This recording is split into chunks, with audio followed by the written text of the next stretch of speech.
Flight Boss, bitch, you know, for sure. You're now listening to the mind of that Terry Spoon, Flight Boss, the Archangel Uriel, and I'm here to carry out God duties and motherfucking responsibilities. And right now, we're going to talk about, now this is for my soul group, you know what I'm saying, specifically right here. This is for my soul group. And this video is going to be about how to not be fooled by scientists. Because, you know, there's a lot of videos out here and there's a lot of people out here that's teaching as far as the conscious community and things of that nature. And they seem to always correlate things with science in order to back and support their claims. And then they will turn around and say how we're not supposed to dive deep into science. And see, what they fail to realize off the back is they're losing perspective of what's really going on. Because you have a lot of people who are building sciences based upon what they have learned from scientists. And all sciences is pseudoscience. So listen, what you need to understand is come into everything with a baby mind. And when you come into everything understanding what you already know, but observing something with a fresh new mind, you end up being able to correlate and conflate in the right capacity. Now, here's what we're not understanding.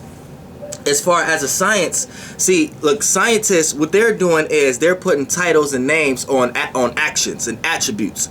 So once you understand the energy of something, then you won't be able to be deceived. This is why I'm into things that I'm into in astrology and things of that nature, and the energetic forces of metaphysics and things of that nature. Because once you understand the attributes of something, then whatever man-made, woman-made, or illusion of light that they filter this information up under, you will be able to see right through it. You will be able to see the actual nature of it. And if for an example, this would have happened. Let's take something like hydrogen and helium and oxygen and things of that nature. Now, let's take hydrogen. Now, for an example, they didn't took attributes. Like, all right, let's take helium. They didn't took an attribute of something, right? So they didn't record it. They didn't found out that something is doing something in a certain way, in a certain pattern. Once they pinpoint how that pattern is doing it, they give it a name. 9 times out of 10, the name be a person who came up with that idea or who came up with that experiment. But they got a lot of different reasons why they come up with certain names. So this lets you understand that it doesn't matter what name or what language is in. This is how you can erase all that and understand the universal law of something. Understand the energetic vibration of something and what direction is going in the yin realm before it's taking shape or form in your life. And therefore, you won't be... it'll be hard for you to be lied to when it does take shape and form into the yang realm, and then you get to consciously see it in front of your face in some way, shape, or form, right? Now, for an example, let's take helium, right? Now, they done seen a pattern of how something do something, right? And the energetic forces of it, right? And then they put a title, put a name on it, right? Then what they do is, since they got the intellectual overview of this idea, they push it in ways that now they tell you what it does.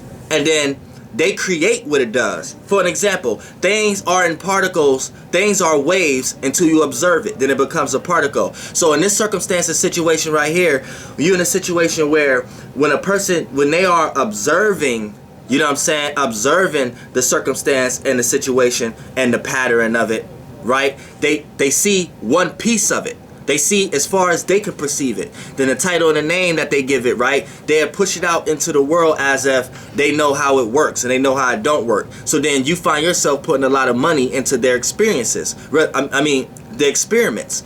Whether you know you giving money or not, your taxes is going to it. And you're helping them develop experiments based upon their theories and their pseudoscience.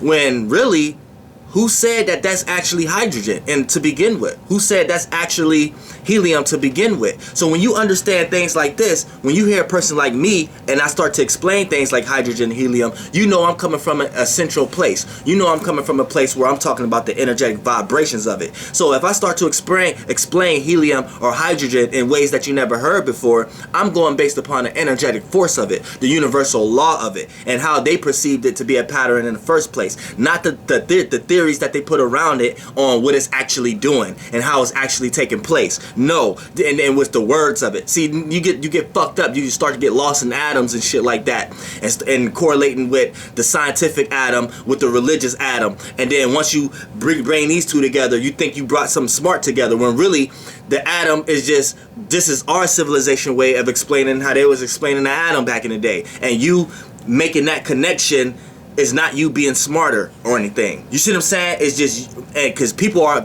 building theologies and ideas based upon that.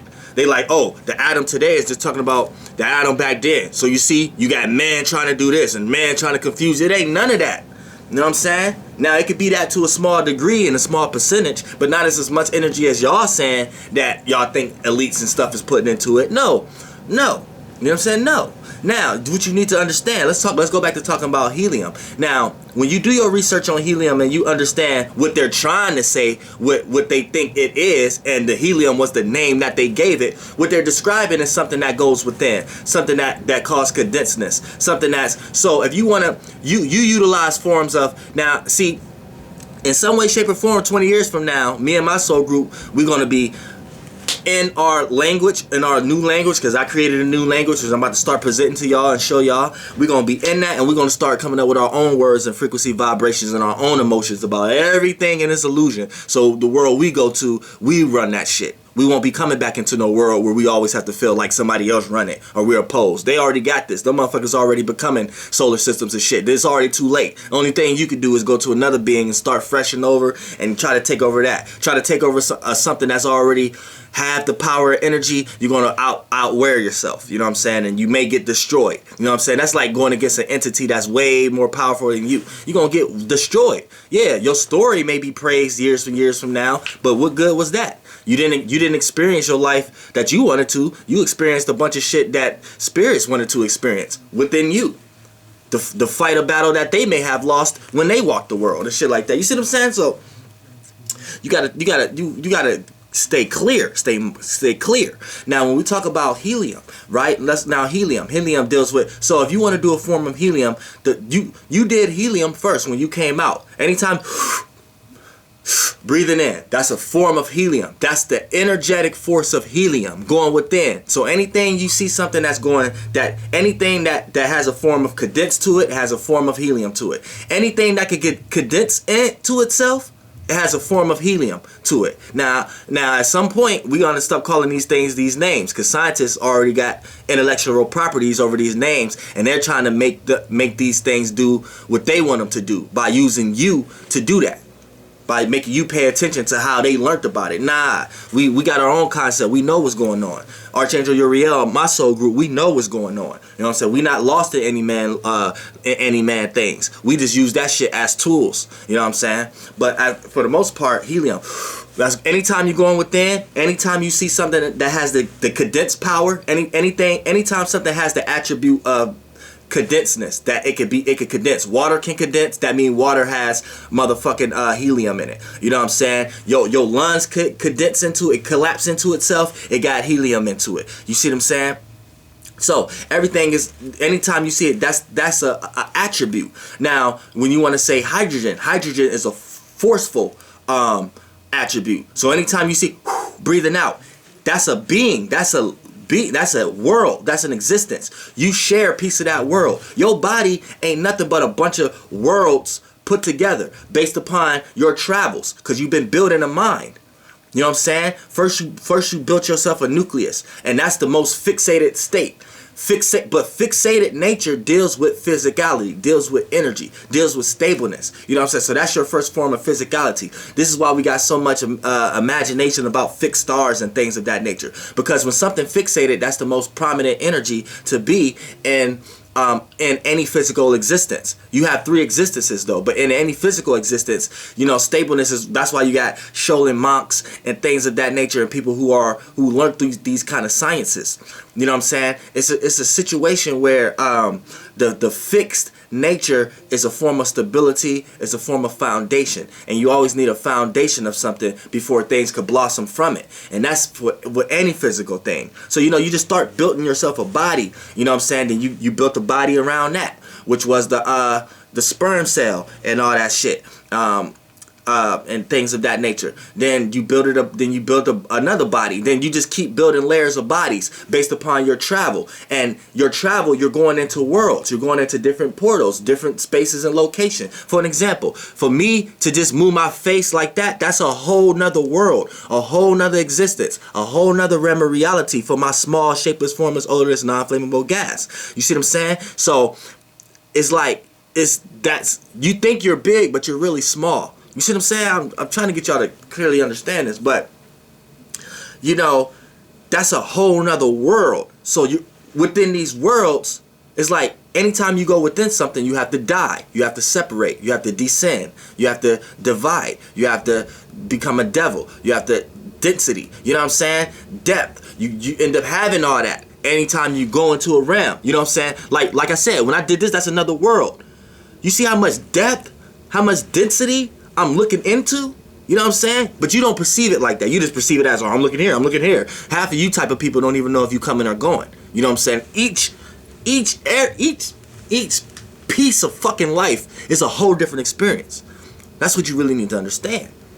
But for the most part, you see what I'm saying? It's just every time you go into another realm, you have to die. This is how you see plants as living. No, they are dying. You know what I'm saying? Everything is in the physical form is dying. So as a physical, you're going in every realm of reality as a form of dying. But your spirit don't die. Your spirit, your shapeless, formless, odorless, non-flammable gas, which is your conscious, your spirit. All it do is receive information. And the information that it receives is the elements and the particles and the experience on how to sustain itself. So you're constantly, like the largest level of you sustaining yourself right now is you thinking you're eating and stuff like that. But your body is breaking down and rebuilding every day. You're dying every day. Each body piece come from another world based upon your travel, and you learn how to develop that body piece based upon the information. Right now you're traveling with this, so when you die and come back, you're gonna have another something added to you based upon your experience that you added to your shapeless, formless, odorless, non-flammable gas, which never die. You see what I'm saying? It just goes into new shapes and forms to be able to experience that realm of reality. But your conscious cannot survive. It will scatter. It cannot survive just in the field without building the things of that field around itself. Same way when it's cold outside. This is why you went and got a coat. So same way your shapeless, formless, odorless, non-flammable gas is naked. So when it goes into a space, into a realm of reality, that realm of reality is always going to be vibrating on different frequencies, aka different elements and things that it consists of. Just like every snowflake is different, every star is different, every space and location is different. You see what I'm saying? So you're going to die going in that one, but you have to sustain yourself, which be perceived as information adding to your shapeless, formless, odorless, non-flammable gas. Then you learn how to build your spaceship. This is your spaceship. And then you're going to go travel into another space, and then through evolution, this is the kind of spaceship you have now that you have been developing as a shapeless, formless, odorless, non-flammable gas. But you're going to remember all those lives, all those different vessels, all those transformations. You're going to remember all those. They're going to be in your dream and all that shit. But you're living each one at a time in the death phase of it through the physical form. You see what I'm saying? So this could be stiff, but when you go into one, it can start to, you know what I'm saying, have a vibration and a frequency to it. So just like hydrogen. So when I say I was in the ninth dimension, well, I ain't gonna say ninth dimension, I'm gonna say the fourth and the fifth dimension. Our natal charts and things of that nature, we was ruled by planets that's majority hydrogen, helium, but we didn't call them hydrogen and helium. We had other frequencies and vibrations for them, but they're all the same attributes. You know what I'm saying? So when down here in this third dimension, when you get a scientist talking about helium or hydrogen, you need to, when you do your research, understand the energetic force of it and what direction is doing, what direction is going in the yin realm. Therefore, when you get a scientist saying, well, hydrogen is doing this or helium is doing this, and if we put two and two together, if it don't match with the universal law, if it don't match with your vibrations, if you just sat back and be like, hold on, what they trying to describe, what they call helium, they just gave it that name, but with the energy of it that they're trying to describe means condensing and going in, then how the fuck, if you mix it with that, it's going to do that? You're going to be able to have true discernment. You're going to be able to go against these people with true faith, with 100% rightful nature. You know what I'm saying? And then they gonna have no choice but to listen to you, because you're gonna have the spirit and you're gonna have the energy vibration of where that force really came from. Because look, energy is always searching to connect back to energy. So whatever you're channeling, if you're channeling it in the way it likes to be channeled, it's going to channel you with the gifts and benefits. If you're channeling something in a way it don't want to be channeled, then it's going to give you the negative benefits of it. For an example, if you want to experience love and appreciation, you're channeling Venus. But if the way you experience love is by dealing with hate and opposing and things of that nature, that's not the way Venus do it. So all the love you get in your life is going to be in that kind of energetic force, to the point that may be the type of relationship you manifest for yourself. A love-hate type of relationship. You see what I'm saying? But at the same time, you will understand that. So when we're talking about scientists, and as far as helium and oxygen and hydrogen or whatever like that, when you're channeling helium, right, you're going to carry that vibration and the energetic force of it. So therefore, any scientist try to tell you anything about it, it ain't gonna make no sense. And the scientist ain't gonna have no choice but to listen to you, because you're also getting carried by the vibration of it. So you're gonna have that. You're going to put that spark in their mind to make them feel like, oh, this person on to something, or this person may be right. Even if the wording you're saying it isn't all the way put together or everything, like it's not going to matter, because that's universal law. So like I said, when you talk about, when you look at things like sodium breaks down, it burns, but it also binds and makes things heavier. So when you look at sodium and they try to say, okay, you made out of this percentage, and if you do this with sodium, it's going to do this, that, and the third, and cause explosions and things of that nature. You know the energetic force of it. So when you got somebody trying to come and say, okay, you could use salt for this and this, that, and the third, if it don't match with the energy vibrations, you know better. You know what I'm saying? You can do that with nitrogen, helium, and things of that nature. And then when you bring these two, and when you bring them all together, you can kind of understand what you're made out of, and then you can kind of see if science is right or not, or is they trying to make you think it's something else, because you constantly die. Like for an example, you do the helium, that's breathing in. You do the hydrogen, that's breathing out. Now that correlation creates something.